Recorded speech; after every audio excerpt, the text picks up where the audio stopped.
Buenas, ¿qué tal? Bueno, seguimos con este tema, ¿sí? En particular vamos a ver cómo comparar modulaciones digitales, ¿sí? Primero tenemos que establecer un criterio, ¿sí? de eficiencia. Entonces vamos a establecer dos tipos de criterios que típicamente se utilizan, ¿sí? Y es el criterio de eficiencia espectral, de eficiencia en potencia, perdón, de una modulación digital, y el criterio de eficiencia espectral, ¿sí? En cuanto a eficiencia y potencia, decimos el parámetro fundamental es la relación señal-ruido por bit, ¿sí? O el Evernow, que muchas veces se lo menciona así, ¿sí? O sea, qué, qué gama beta, qué gama por bit, o sea, qué relación señal-ruido por bit necesito para tener una determinada probabilidad de error requerida, ¿sí?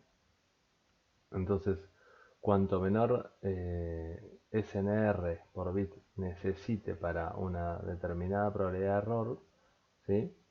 Bueno, voy a tener un esquema más eficiente en potencia, ¿sí? Claramente. Por otro lado, la eficiencia espectral, ¿sí? Se la define con la letra R, ¿sí? Eficiencia espectral de una modulación, y está definida por el cociente entre la tasa de bits por segundo, en bps, ¿sí? Dividido W, ¿sí? El ancho de banda en hertz. O sea, cuál es la cantidad de información, ¿sí? Por unidad de ancho de banda que uno puede transmitir, ¿sí? En una determinada modulación. Entonces, claramente, cuanto mayor R, mejor eficiencia espectral, ¿sí? El objetivo es transmitir, digamos, lo ideal sería transmitir con una gran eficiencia en energía, ¿sí? O en potencia, y una gran eficiencia espectral. Claramente las dos cosas no se pueden, entonces, bueno, vamos a ver cómo comparar esas modulaciones, ¿sí? Entonces, para eso necesitamos un teorema, ¿sí? Que lo vamos a estar explicando a continuación. Y básicamente trata sobre el ancho de banda y la dimensionalidad, ¿sí? Em, o sea, esto cabe la pregunta de hacerse de si yo tengo un determinado ancho de banda, ¿sí? W. Entonces, cabe la pregunta de cuántas señales ortogonales se pueden transmitir en ese ancho de banda, ¿sí? Claramente, si uno pudiera transmitir infinitas señales ortogonales a través de ese ancho de banda, bueno, uno podría transmitir toda la información que uno quisiese, ¿sí? Pero claramente, digamos, el ancho de banda y la dimensionalidad de esas funciones que uno se puede crear, o esas funciones ortogonales que quiere crear, bueno, van a estar ligados, ¿sí? Entonces, sí, básicamente, entonces por dimensionalidad vamos a hablar de cuál es la dimensión del espacio de Hilbert, ¿sí? De las señales que uno está transmitiendo, ¿sí? Entonces tenemos esa cuestión planteada, ¿sí? Dado un ancho de banda, ¿cuál es su relación con la dimensionalidad de la BON que uno puede crear, ¿sí? Entonces, bueno, en primer lugar vamos a hacer una analogía con el teorema de muestreo, ¿sí? Que eso nos lleva a un razonamiento correcto, ¿sí? Pero con una parte técnica que es poca precisa, que después la vamos a abordar. Pero es bueno que, bueno, entendamos este ejemplo, ¿sí? Porque, bueno, ustedes conocen de señales y sistemas este teorema. Entonces, el teorema de muestreo me dice que una señal de banda limitada W, o sea, con una frecuencia máxima W, ¿sí? Necesito muestrearla a una frecuencia de sampleo o una frecuencia de muestreo de al menos 2W, ¿sí? Entonces eso es para poder reconstruir la señal a partir de las muestras, ¿sí? Entonces claramente, o sea, la cantidad de muestras que uno tiene, ¿sí? Va a estar definida por, bueno, cuál va a ser la frecuencia de muestreo y cuál va a ser la duración de la señal, ¿sí? Entonces, si tengo una duración, una señal de una duración t, ¿sí? Por ejemplo, el periodo de símbolo, ¿sí? Bueno, entonces necesito cuántas muestras, ¿sí? Para describir esa señal. Y bueno, va a depender de la frecuencia de muestreo. Si la frecuencia de muestreo es 2W, ¿sí? Entonces la cantidad de muestras que voy a necesitar para describir a esa señal es 2WT, ¿sí? La frecuencia de muestreo por la duración de esa señal. ¿Sí? Entonces, ese 2WT es igual a N, ¿sí? Lo definimos como N. Y N es la dimensionalidad de la base, ¿sí? ¿Por qué? O sea, básicamente, ¿cuál es la longitud de ese vector que me describe esa señal? Bueno, es 2WT. ¿Sí? Por lo tanto, la dimensión del espacio de señales va a ser n, ¿sí? La cantidad de muestras para describir a la señal, ¿sí? Entonces la dimensionalidad del espacio de coordenadas es WT y por supuesto la del espacio de Hilbert es la misma, ¿sí? Entonces, el razonamiento es correcto, pero no del todo preciso, ¿sí? Claramente no existen señales no triviales de ancho de banda finito y de soporte finito, ¿sí? Entonces, esto de manera simultánea, ¿sí? Solo la señal nula cumple estrictamente este requisito de ser limitada en banda y de ser de soporte limitado, ¿sí? Entonces, bueno, vamos a formular este problema de la manera correcta, ¿sí? Bueno, por un lado sabemos que la energía de la señal se puede calcular tanto en el tiempo como en la frecuencia de esta manera, ¿sí? Después, asumamos que el soporte de la señal x de t es menos t sobre 2, t sobre 2, ¿sí? O sea, de longitud t. La duración de la señal x de t es t, ¿sí? Entonces, decimos x de t tiene un eta ancho de banda, ¿sí? Lo vamos a denominar eta ancho de banda, es decir, a lo sumo una fracción eta de energía que se encuentra fuera del ancho de banda menos w. ¿Ok? Entonces, definimos, generalizamos la definición de ancho de banda, ¿sí?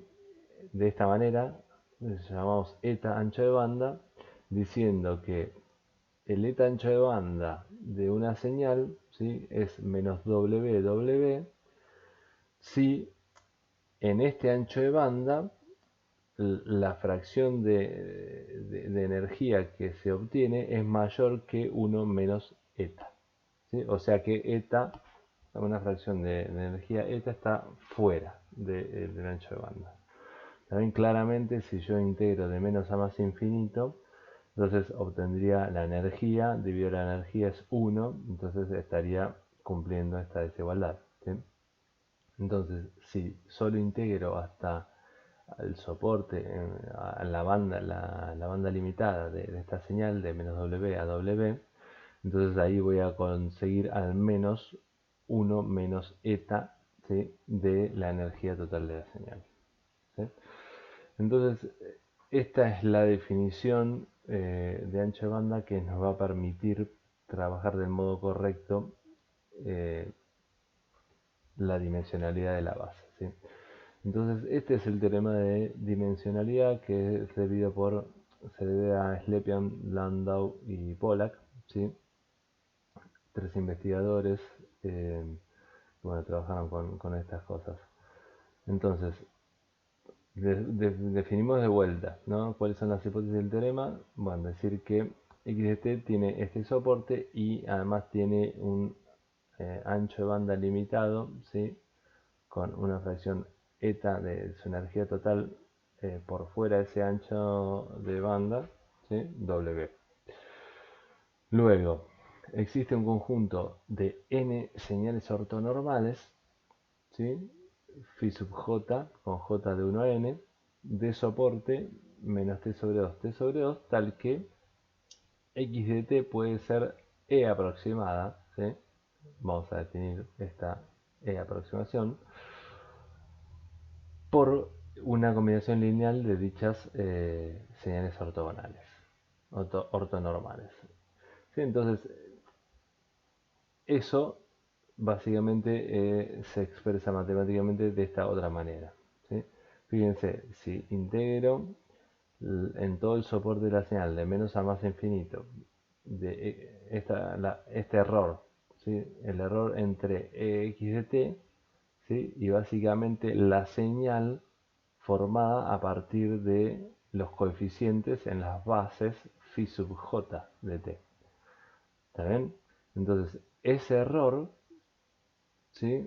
Normalizado con la energía me va a dar menor que epsilon, ¿sí? Y por eso vamos a decir que x de t es e aproximada por justamente esta combinación lineal. ¿Sí?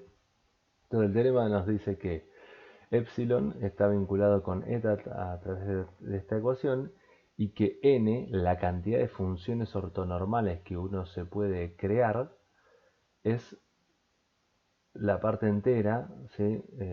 Menor, o sea, redondeando este número al entero inmediato inferior, ¿sí? Y está vinculado con, bueno, 2wt más 1. ¿Ven? Entonces es básicamente, ¿sí? Que la dimensión de la base en el espacio de Hilbert va a ser aproximadamente 2wt, ¿sí? El mismo resultado del teorema de muestreo, ¿sí?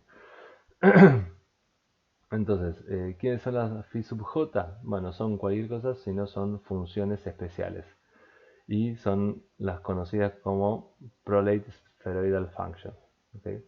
Esas son las funciones. ¿Sí? Claramente, uno no tiene libertad en cómo elegir estas funciones. ¿Sí? Bueno, y por otro lado, el teorema de dimensionalidad me dice cuántas dimensiones puedo generar como máximo en el soporte que yo tengo y en el ancho de banda que yo tengo. ¿Sí? Y la respuesta es n 2wt. ¿Sí? Entonces, si tengo un canal que está limitado en soporte a t, ¿sí? O sea que la duración de mis señales son t, es t. Y que esas señales ocupan un ancho de banda W, entonces no puedo crear más que n 2wt señales ortonormales. ¿Está bien? Entonces lo que claramente limita la cantidad de información que uno puede transmitir a través de ese canal de banda limitada. ¿Sí? ¿No? Piensen en una modulación ortogonal. Si habíamos visto que si n crecía, o sea, si el ancho de banda iba a infinito, entonces uno lograba probabilidad de error muy cercana a cero. ¿Sí? Entonces, bueno, esa dimensionalidad, ese n tendiendo a infinito, quiere decir que el ancho de banda está tendiendo a infinito. ¿Sí? O en otro tipo de modulación uno podría decir, bueno, mantengo fijo W y tiendo infinito T. ¿Sí? Entonces de esa manera creo infinitas dimensiones. Pero si W y T son finitos, entonces tengo una base de dimensión finita. Bueno, entonces la eficiencia espectral definida como RB dividido W.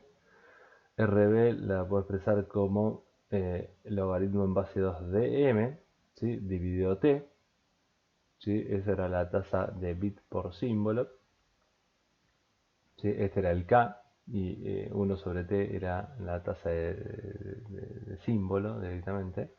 Entonces, si multiplico por 2 y por 2, entonces acá voy a estar haciendo aparecer n, ¿sí? Entonces, como se cumple este aproximado acá, arrastro este aproximado, entonces la eficiencia espectral, ¿sí? Va a estar dada por, bueno, 2 log 2 de m dividido n, ¿sí? Básicamente m, el orden de la constelación, y n, la dimensión de la bond que uno está utilizando para transmitir la información, controlan la eficiencia espectral de una constelación, ¿sí?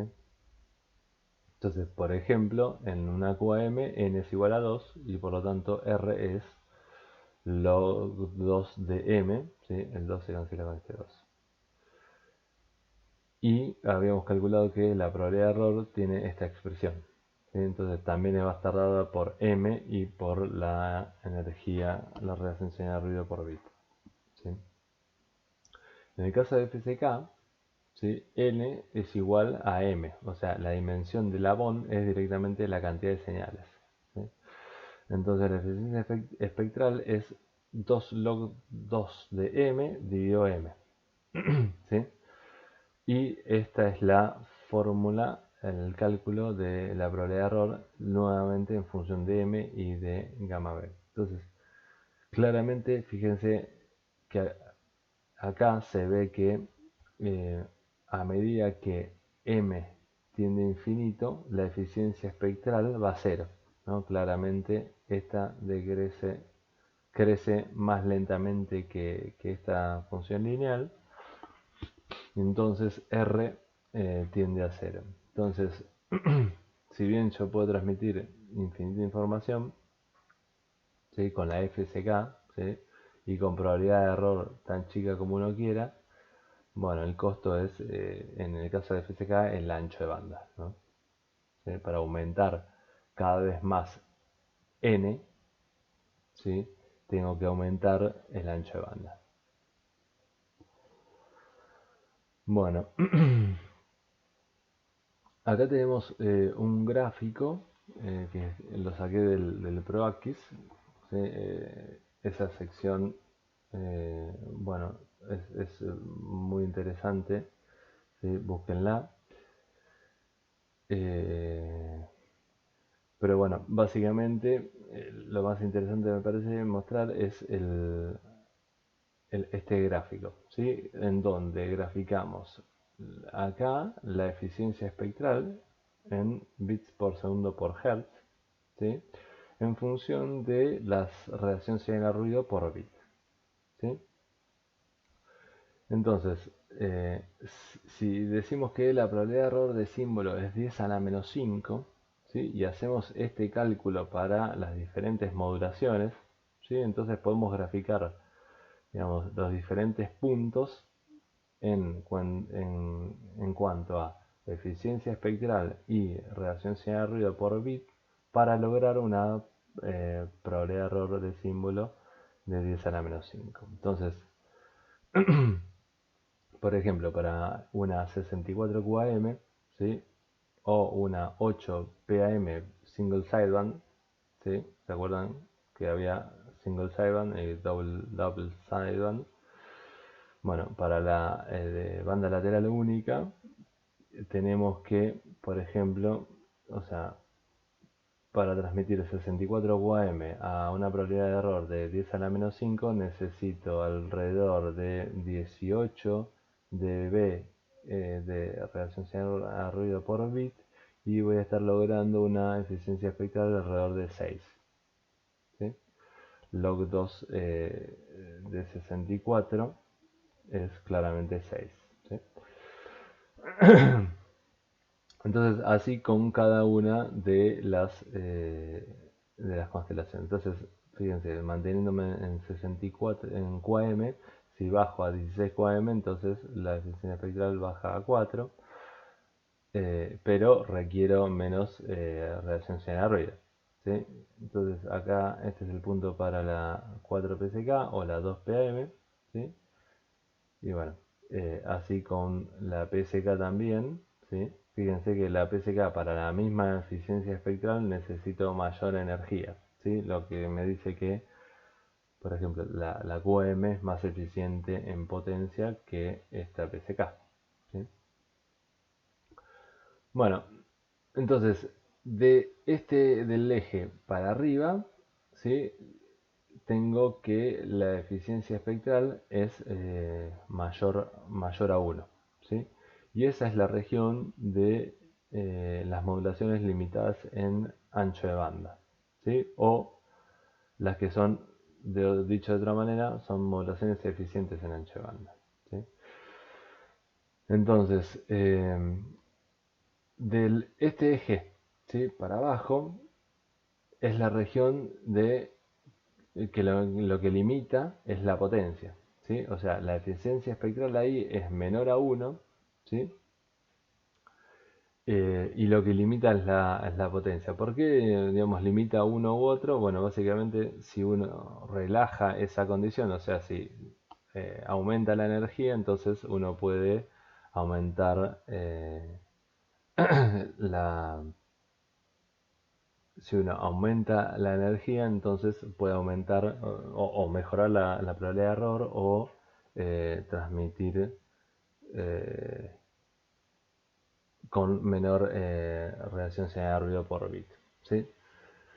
Bueno, entonces en este lugar son, digamos, en donde es el lugar de operación, la región, digamos, de R menor a 1 es la región de operación de eh, las modulaciones ortogonales, ¿sí? Entonces, las modulaciones ortogonales, fíjense, para m igual a 8, tengo una eficiencia espectral, bueno, de lo que sea que dé, ¿sí? M16, M32, M64. Lo importante es, a medida que m aumenta, claramente esta eficiencia espectral va a cero, ¿sí? Lo cual coincide con esta curva, va a cero. Pero bueno, cada vez más me acerco a esta asíntota, ¿sí? O sea, que cada vez requiero de menos reacción señal-ruido por bit, ¿sí? Para lograr la misma probabilidad de error, ¿sí? Ese era el ejemplo que habíamos visto, ¿sí? En el caso de FSK. Entonces, si uno dice, bueno, ¿cuál es mejor? ¿Una modulación eficiente en ancho de banda o una modulación eficiente en energía? Bueno, la respuesta no hay una respuesta única, sino que la respuesta depende de qué es lo que yo necesita. Si tengo un canal que tiene el recurso de ancho de banda limitado, entonces claramente voy a tener que usar una modulación eficiente en ancho de banda, ¿sí? Y que por ejemplo, voy a usar una QAM, ¿sí? En cambio, si tengo una aplicación, por ejemplo, una aplicación satelital o una de estas ondas, ¿sí? Que se mandan al espacio profundo, donde la energía es lo que limita ahí, ¿sí? Entonces, si estoy en esa condición, bueno, entonces claramente me va a convenir, digamos, utilizar más ancho de banda, ¿sí? O más tiempo para generar mayores dimensionalidades, mayor dimensionalidad de base. Entonces, digamos, pero hacer más eficiente el uso de la energía. Entonces ahí voy a ir a una modulación ortogonal, ¿sí? Entonces, bueno, me parece que entender este gráfico es importante, ¿sí? Espero que lo hayan hecho. Entonces, bueno, nos falta explicar qué es esta curva, ¿sí? Que es la capacidad del canal, ¿sí? Esto los que hicieron teleinformación, bueno, ya lo sabrán, ¿sí? Pero para los que no lo hicieron les quiero dar una breve idea, una somera idea. Em, Entonces, bueno, la capacidad de canal se define como ¿sí? la máxima tasa de información en bit por segundo que se puede transmitir con probabilidad de error tan chica como se quiera. ¿Sí? Esa es la definición. O sea, es la máxima tasa de información que uno puede transmitir. ¿Sí? Y con probabilidad de error tan chica como se quiera quiere decir que la transmisión es confiable. ¿Sí? Entonces, si yo tengo necesidad de, por alguna razón, disminuir la probabilidad de error del sistema, entonces lo puedo hacer. ¿Sí? Bueno, eh, entonces el resultado que tengo en cuanto a la capacidad del canal para canal AWGN es el famoso teorema de Shannon, ¿sí? De 1948. Ese teorema de Shannon lo que me dice es que la capacidad de un canal AWGN de banda limitada, ¿sí? Y con potencia limitada a P sub X, ¿sí? Banda limitada a W, ¿sí? Es C, acá se me escaneó mal la hoja, pero es básicamente la fórmula que está acá, ¿sí? Se las digo oralmente, C igual W por logaritmo en base 2 de 1 más Px dividido W n 0, ¿sí? Entonces, W es el ancho de banda del canal, N0 es la densidad espectral de potencia del ruido, el canal AWGN, ¿sí? Y P sub X es la potencia transmitida, ¿sí? Que tiene la relación con la energía de esta manera, E sub X dividido T, ¿sí? Entonces, de esa fórmula para el canal, ¿sí? Uno, de la capacidad del canal, uno puede despejar lo que sería la eficiencia espectral. Si a esa máxima tasa de transmisión la divido por W, ¿sí? Entonces lo que me queda es logaritmo en base 2 de 1 más, esto sería P, dividido W por N0, la fórmula que les había mencionado, ¿sí? Entonces, la máxima eficiencia espectral que puedo llegar a tener en un sistema con probabilidad de error tan chica como se quiere, o sea, tendiente a cero, eh, va a estar determinada para un canal doble GN por esta fórmula, ¿sí? Y para eso, Shannon me garantiza que existe un código, ¿sí? De una cierta longitud, ¿sí? Que eventualmente va a tender a infinito, ¿sí? Eh, para lograr, ¿sí? Que esa transmisión sea confiable y además que tenga una eficiencia espectral máxima, ¿sí? Bueno, entonces sigamos descomponiendo esta fórmula, ¿sí? Para explicarle el gráfico de arriba. Entonces, esta energía es la energía por símbolo. Entonces, relacionado con la energía por bit es K, o sea, log 2 de M por EB, ¿sí? Y fíjense, acá multiplico por 2 y por 2 para nuevamente acá hacer aparecer el N por el teorema de la dimensionalidad, ¿sí? Entonces me queda esta forma, logaritmo en base 2 de 1 más 2 log 2 de m, ¿sí? Esto mismo dividido n por este cociente del Lebno que lo llamamos relación señal de ruido por bit gamma b, ¿sí? Entonces, y esto de acá no es otra cosa que la eficiencia espectral que habíamos calculado arriba, ¿sí? O sea, R.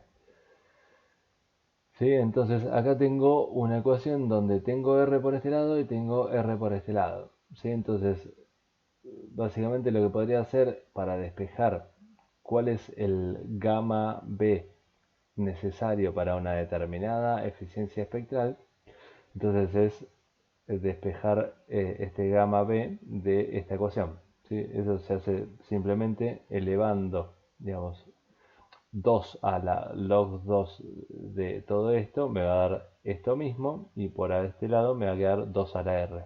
¿Sí? Después paso restando el 1 y divido por el r, entonces me queda que las relaciones señales a ruido por bit posibles, ¿sí? O sea que pueden lograr probabilidad de error pequeña, ¿sí? o tendiente a cero, son aquellas que satisfacen esta desigualdad, ¿sí? Son mayores a esta cantidad. Y esta cantidad es la que se grafica en esta curva, ¿sí? Eso, o sea, acá tengo R en función de gamma B. Esta igualdad es lo que grafico acá. ¿Sí? Entonces, básicamente lo que me dice es, fíjense, esta M64QAM estaría a, si estos son 18 dB y digamos que estos son 10 dB, bueno, está a 8 dB de el límite dado por la capacidad del canal. ¿Saben? Entonces, como que uno podría seguir trabajando con modulaciones, ¿sí?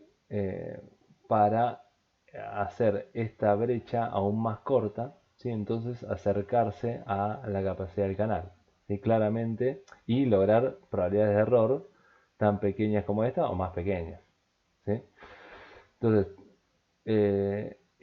esta brecha básicamente se acorta a partir de codificación, de establecer códigos eh, en las señales, ¿no? Habíamos visto que en un esquema de un sistema de comunicaciones había un bloque en el que se codificaban los bits a transmitir. Bueno, una 64QAM sin codificar, que es la que vimos nosotros, logra este desempeño. Con codificación uno podría acercarse a lo que sería el punto de operación óptimo, que en este caso sería este.